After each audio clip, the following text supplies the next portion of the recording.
Bine v-am găsit, dragii mei din Zodia Leu, oriunde v-ați afla. Bine ați venit tuturor pe canalul meu, Tarot Flor de Loto. Numele meu este Nina și, ca de obicei, mă bucur să vă alături atât pe dragii mei abonați, cum de asemenea și pe cei care poate sunteți pentru prima oară aici pe canal. Azi voi face o lectură generală pentru luna mai 2025, așa că toți cei care aveți soarele, luna, Venus, ascendentul sau oricare alt aspect astral important pentru voi din harta voastră natală, atunci această lectură este de asemenea și pentru voi. Desigur, dragii mei, vă rog să nu uitați că voi sunteți constructorii propriei voastre vieți, așa că vă rog să luați decât acele mesaje care rezonează cu voi, iar restul lăsați-le să zboare în univers, pentru că sigur sunt pentru alte energii care într-o mai mică sau mai mare măsură au o legătură cu Zodia Leu. Și așa cum v-am obișnuit, pentru cei care deja mă urmăresc de ceva vreme, voi extrage câte o carte pentru fiecare săptămână a lunii mai, în așa fel încât să avem o imagine de ansamblu asupra întregii luni. Așa că haideți să vedem cu ce vine luna mai pentru voi, dragilor din Leu. Și avem se pare că prima săptămână e o săptămână destul de liniștită, o săptămână în care voi vă regăsiți pacea, armonia, o perioadă de liniște, ca să zic așa. Avem acești clopoței de vânt care ne induc acea senzație de liniște, de pace, de echilibru. A doua săptămână avem cisma care îmi vorbește de eforturi și se pare că va trebui să depuneți eforturi pentru a obține un anumit scop, pentru a vă ieși un anumit plan, un anumit proiect. Se pare că trebuie să puneți osul la treabă puternic și să reușiți până într-un final să vă atingeți țelul. Cea de-a treia săptămână vine cu halba, care ne vorbește de o celebrare, de ceva care vă va aduce o stare de bine, de bucurie, de distracție chiar. Cea de-a patra săptămână avem coșul, care ne vorbește de o recunoaștere. Se pare că veți primi o recompensă în urma efortului vostru. E posibil ca această recompensă să vină chiar în urma acestui efort pe care voi l-ați făcut chiar din a doua săptămână. Haideți să vedem ce ne spune și oracolul trandafirului mistic, să vedem ce altă informație, ce altă energie surprinde pentru dragii mei din Leu în luna mai.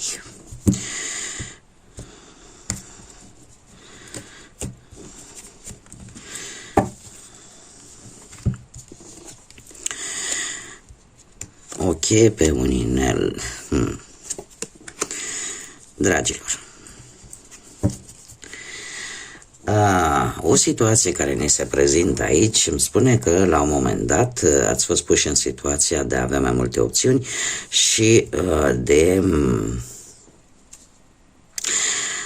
nu știu, ceva s-a întâmplat mai puțin obișnuit sau lucruri cu care voi nu sunteți obișnuiți.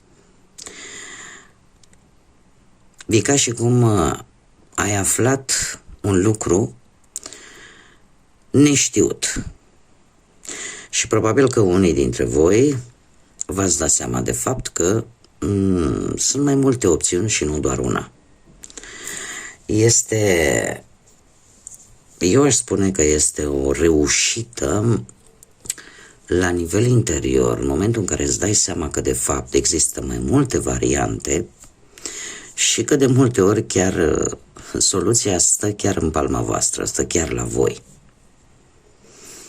Și asta e posibil să se fi întâmplat, poate chiar într-o seară, nu știu, ceva, ori o gândire mai analitică, ori ceva s-a întâmplat care vă va da de înțeles că totuși există variante și că nu trebuie să stați decât într-una.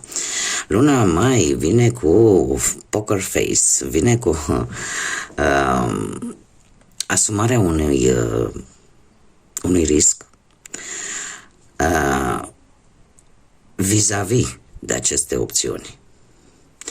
De ce? Pentru că probabil că unii dintre voi stă bine la această caracteristică pe care nu toată lumea o are, aceea de a nu arăta exact adevăratele voastre intenții, a nu arăta de fapt ce este în interiorul vostru. Sunt persoane care sunt ca o carte deschisă și le poți citi pe față, pe chip, stările prin care trec. Se pare că luna mai pentru voi va fi una în care voi probabil că veți întâlni o situație în care fața de poker să fie chiar necesară și voi să nu arătați ori adevăratele intenții, ori să aveți una sâmânecă și să vreți să-l folosiți la timpul oportun.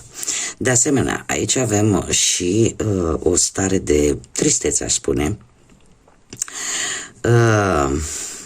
Unii dintre voi e posibil să fiți un pic pe plan sentimental, cel puțin, să fiți nevoiți să stați separați, poate de perechea voastră.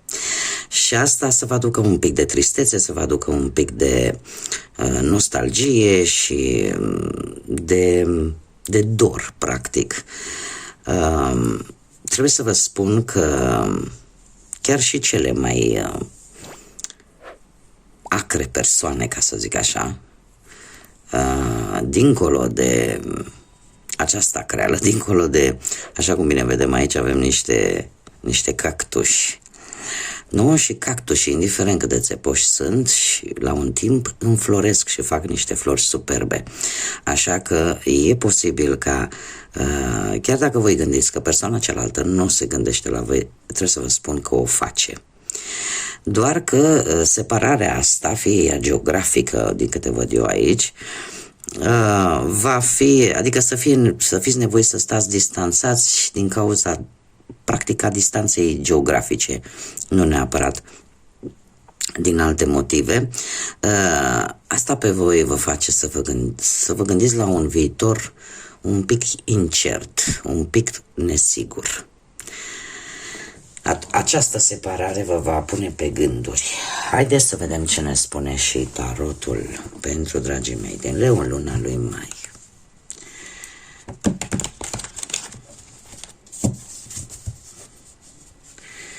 Ce vine pentru dragii mei din Leu în luna lui mai? Sunteți destul de îngândurați.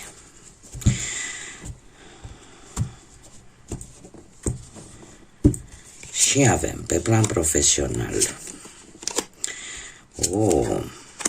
două arcane majore. Dragilor, pe plan profesional, eu aș zice că, nu știu dacă zodia Taur, zodia Vărsător are vreo relevanță pentru voi în domeniul ăsta al muncii, dar în acest moment sunteți un pic, poate într-o negociere care depinde de munca în comun cu alte persoane.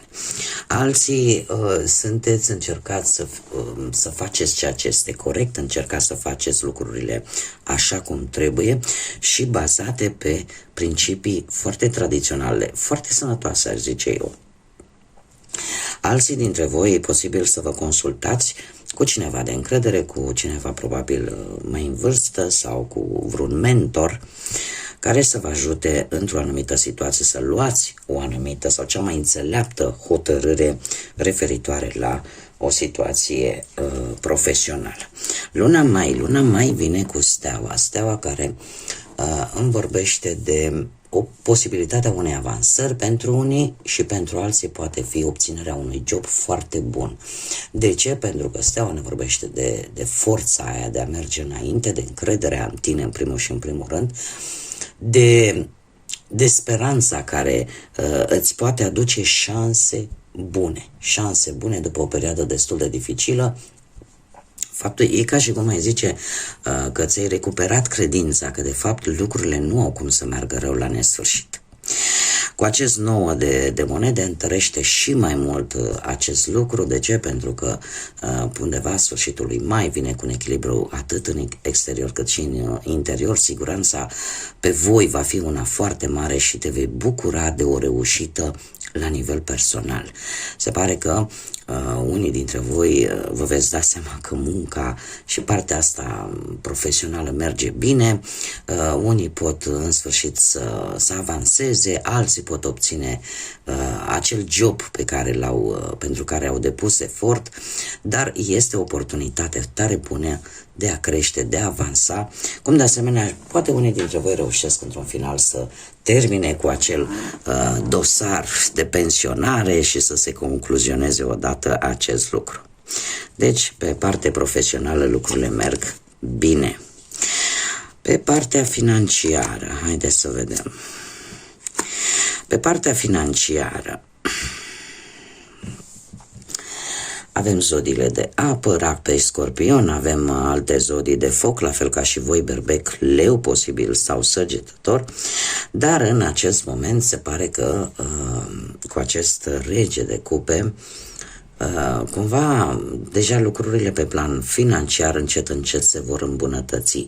Se pare că deciziile tale vor fi mult mai echilibrate și eu aș spune că există șanse ca unii dintre voi să faceți cheltuieli un pic mai mult emoțional decât rațional. Dar ce trebuie să știți? Că o anumită sumă de bani care s-a dat se va întoarce la voi. Acum, poate să fie, aici trebuie să adaptați, poate că ați ajutat pe cineva cu ceva timp în urmă și poate acei bani vi se întorc înapoi sau ceva, vreo plată extra. Dacă nu, avem implicarea unui personaj, a unei energii, probabil pentru unii dintre voi mai în vârstă decât voi, dar este cineva destul de, cum să spun eu, de înțelegătoare această persoană, indiferent cât de dificilă e posibil să fi fost situația la nivel financiar, cumva reușește să-și mențină calmul, iar asta pe voi vă ajută pentru că, nu știu, poate să fie perechea voastră, poate să fie cineva din familie, da? Cineva foarte tolerant, foarte diplomat și care, sau poate chiar și voi.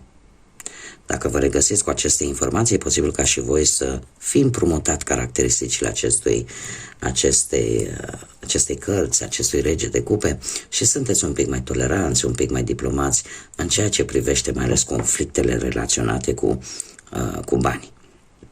Luna mai vine cu această regină de bâte care vă poate reprezenta foarte bine și pe voi și se pare că sunteți tentați un pic mai mult în luna mai să cheltuiți poate pe hăinuțe, pe decorațiuni, pe vreo reformă în casă, sau poate vreți să faceți o anumită investiție, dar trebuie să știți că rezultatul nu va veni imediat.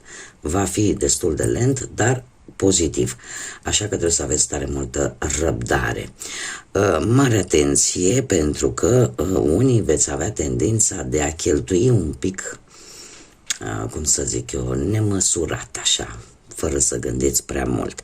De ce? Pentru că avem și o celebrare în luna mai care o să pape ceva bănuți sau poate chiar o să câștigați ceva bănuți, un eveniment, un motiv de celebrare, de bucurie, vreo distracție, poate să fie un eveniment în familie, dar din câte văd eu aici, sunt mai șanse să mai scoateți ceva bănuți și de acolo, da? Acum, pentru alții această celebrare poate să fie chiar în urma propriei voastre munci, să sărbătoriți ceva în luna lui mai, ceva legat de bănuți. Mergem mai departe. Cei care sunteți într-o relație, viața sentimentală, pentru voi, dragilor, luna lui mai, și avem împăratul, un alt semn de foc, avem semnul berbecului. Dragilor, sunteți pe plan sentimental un pic mai, cum să zic eu, ori este o energie masculină pentru mulți dintre voi care să aibă legătură cu zodia berbec, dar este cineva foarte strict, cineva foarte organizat, e așa ca la ca la armată, da? Și căreia nu prea îi plac anumite lucruri și e posibil să aibă o influență în ceea ce privește relația voastră. Dacă nu, voi sunteți un pic mai, cum să zic eu, sunteți poziționați cu o atitudine un pic mai autoritară, mult mai disciplinată, poate. Dar eu aș spune că toată autoritatea asta și nu știu, vedeți lucrurile un pic mai dur, ca să zic așa. Sunteți într-o perioadă în care cumva partea asta materială e posibil să conteze un pic mai mult. Să conteze un pic mai mult și, în general, nu numai partea materială, cât și partea intimă să fie mai importantă pentru voi. Și asta să se vadă, să fiți voi un pic așa mai, nu știu dacă tirani e mult spus, ușor așa un pic mai aparte față de cum sunteți voi în mod normal. Sau să fiți percepuți, cel puțin, de forma asta. Luna mai vine cu acest 4 de monede, în care într-adevăr avem 4 de monede, 3 de monede. Asta înseamnă că totuși partea materială este importantă pentru voi, chiar dacă vorbim și de partea sentimentală. Ce îmi spune acest 4 de monede? Faptul că nu prea o să dai drumul ușor la bani și chiar dacă nu sunt probleme, și faptul că avem și un 3 de monede aici, asta îmi spune că chiar dacă într-un final, nu știu, sunteți foarte posesivi, ori în ceea ce privește banii, ori în ceea ce privește relația voastră, și asta vă face să fiți așa un pic mai tirani, un pic mai, cum să zic eu, mai direct, poate vă impuneți punctul de vedere într-o manieră mult mai puternică decât ați făcut-o până acum, ori pentru că țineți cu dinții de o anumită relație, de relația voastră, ori pentru simplu motiv că cel puțin luna mai pentru voi partea financiară are o importanță deosebită. Ce pot eu să vă spun? Că totuși perechea voastră se pare că va aprecia lucrul ăsta. De ce? Pentru că e posibil ca în luna lui mai să concretizați o idee, să concretizați un proiect. Și asta automat aduce anumite îmbunătățiri chiar în viața voastră de relație. Da? Pentru că sunt mari șanse să obțineți ceea ce voi v-ați propus prin intermediul altor persoane, dar, cum am mai spus, perechea voastră se pare că într-un final va aprecia ceea ce voi ați făcut. Cred că singura avertizare ar fi cu acest împărat aici, da? Cu această stare de atitudine autoritară, așa. Da? Oricum, sunteți foarte logici și foarte raționali. Asta trebuie să vă spun, și aveți așa o gândire foarte practică și pragmatică în același timp. Haideți să vedem pentru cei singurei în viața sentimentală. Pentru cei singurei în viața sentimentală, dragilor, a trebuit să întrerup un pic, am revenit. Deci, cei singurei viața sentimentală pentru voi, dragilor, cu acest 7 de monede, se pare că cu ceva timp în urmă ați avut o oportunitate destul de mare să întâlniți persoana inimii voastre sau să faceți ca această energie, această persoană să vină către voi. Și în acest moment se pare că nu prea vă place vouă să pierdeți timpul. Vreți să vedeți ceva rezultate, vreți să vedeți ce merge, ce nu merge, să vedeți dacă există șansa unei relații sau nu. Ce pot eu să vă spun? Faptul că această carte ne vorbește și de răbdare, pentru că lucrurile odată intrate pe un făgaș necesită un timp. Și de multe ori graba strică treaba. Avem un as de bâte. Luna lui Mai vine cu foarte multă pasiune, cu foarte multă atracție sexuală, atracție pasională și e posibil ca unii dintre voi chiar să, până la sfârșitul lui Mai, să vă decideți într-un mod foarte hotărât să faceți un pas important, care poate să fie chiar și o călătorie importantă.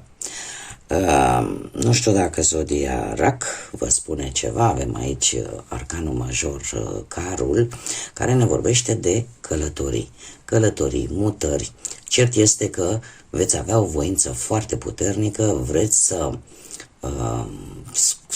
schimbați o situație într-o manieră foarte rapidă. Ce pot eu să vă spun? Că e posibil ca unii dintre voi să vă întâlniți poate într-o călătorie cu vechi iubiri și să fie vorba, dacă nu, să fie vorba de cineva la distanță, iar voi să vă decideți brusc: Doamne, vreau să fac călătoria asta, vreau să mă duc acolo, vreau să fiu acolo cu persoana respectivă. Pentru că Carul despre asta ne vorbește, despre o decizie foarte hotărâtă, despre foarte mare voință. Și se pare că situația stă în mâna voastră, frâiele stă în mâna voastră vis-a-vis de această decizie de a călători sau de a face o mișcare foarte rapidă și foarte neașteptată. Acum, haideți să vedem ce litere, ce inițiale de nume, prenume, pseudonim sau poreclă pentru dragii mei din Leu, de persoane cu care voi puteți interacționa. Și deja avem aici litera S, litera N, litera B, litera I, litera Q, litera G, litera J și litera Z. Inițiale, puteți să descoperiți chiar și inițialele propriului nume. Asta arată faptul că sunt mesaje aici importante pentru voi. Iar ca și zodii, în afară de cele pe care tocmai vi le-am precizat în lectura de tarot, avem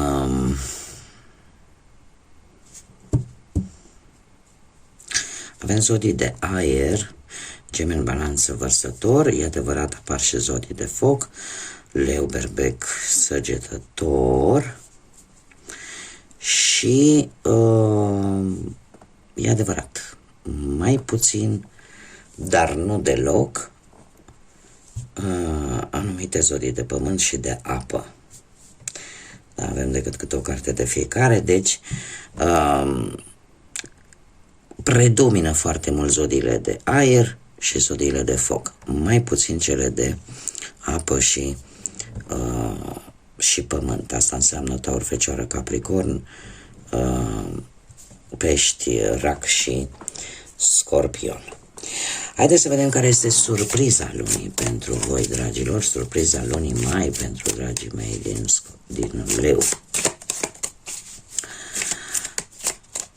Să vedem, poate să fie o dată, poate să fie... Și avem numărul 34 sau data de 7. Și se pare că tu ai puterea de a crea